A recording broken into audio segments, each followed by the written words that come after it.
আল্লাহ, ও আমার ভাই রে, মারতে মারতে যদি তুমি আমাকে শহীদ করে দাও, মরে যাব, তবু ইসলাম ধর্ম গ্রহণ করেছি, ইসলাম থেকে ফিরে আসতে পারবো না।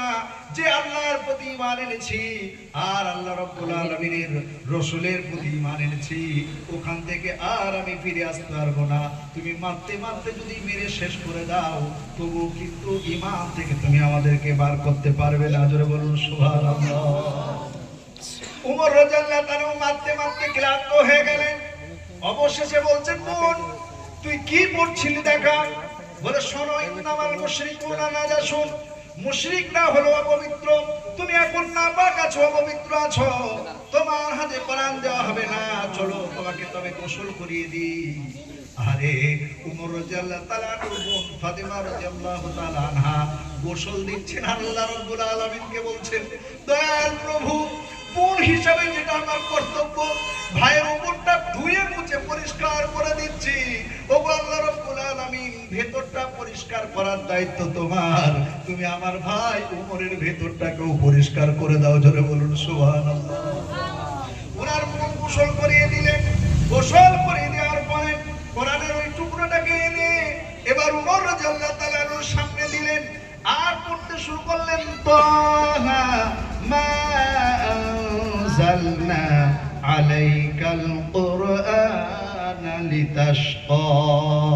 এইভাবে তেলাওয়াত করতে করতে যখন ইন্নানি আনাল্লাহ এই পর্যন্ত চলে গেছে, উমর রাদিয়াল্লাহু তাআলা আনহু কোরআন শুনে দত্তর দত্তর করে চোখ দিয়ে অশ্রু ঝরতে শুরু হয়েছে। উমর রাদিয়াল্লাহু তাআলা আনহুর দিলের পরিবর্তন ঘটে গেল, মোমের মতো নরম হয়ে গেল। এবার বোনকে বলছে, বোন তোর ওই মুহাম্মদ সাল্লাল্লাহু আলাইহি সাল্লামের কাছে আমার নিয়ে চল, আমি কলেমা পড়ে মুসলমান হয়ে যাব। জোরে বলুন সুবহানাল্লাহ।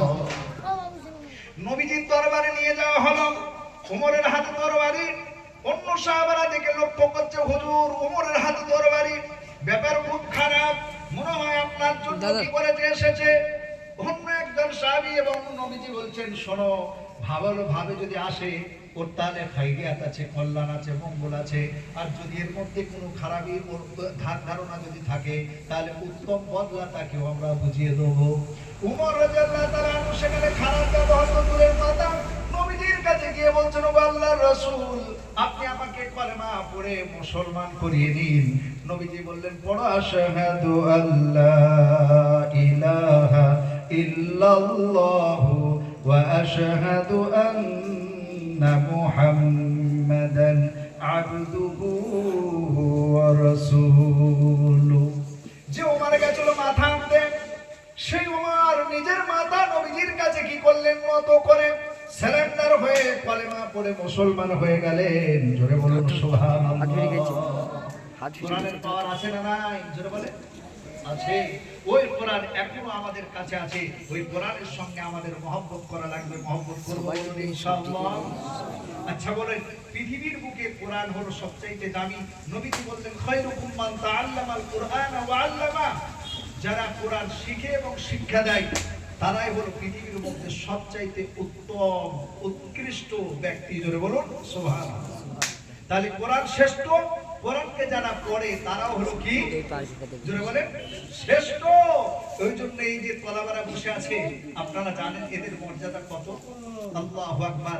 এদের পায়ের তলায় ফেরেশতারা, নূরের ফেরেশতারা এদের পায়ের তলায় তাদের নিজের পবিত্র পর বিছিয়ে দেয়। জোরে বলুন সুবহানাল্লাহ।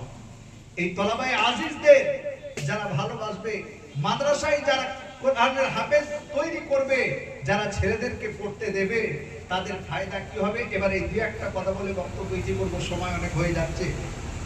সর্বপ্রথম আমরা এই মাদ্রাসাকে জান মাল সব দিক দিয়ে কি করব, সহযোগিতা, বুদ্ধি সব দিক দিয়ে কি করব, সহযোগিতা করব। বলুন ইনশাআল্লাহ। বলুন ইনশাআল্লাহ। কোরআনের হাফেজ মাদ্রাসা করেছেন, আপনাদের মাদ্রাসা আছে মাশাআল্লাহ, উপযুক্ত শিক্ষকরা এসেছেন, আমাদের পরিচিত মানুষ। হ্যাঁ, এই যে আবুল বাশার সাহেব, তারপরে আমাদের হাফেজ শামীম সাহেব, খুব মেহনতি মানুষ। যে মাদ্রাসায় গেছেন সেই মাদ্রাসাকে ওনারা কি করেছেন, উন্নত করে দিয়েছেন। ওনারা বড় মাদ্রাসার ছেলে তৈরি করার এবং মাদ্রাসার প্রতিষ্ঠানকে উন্নত করার কারিগর বললেই চলে।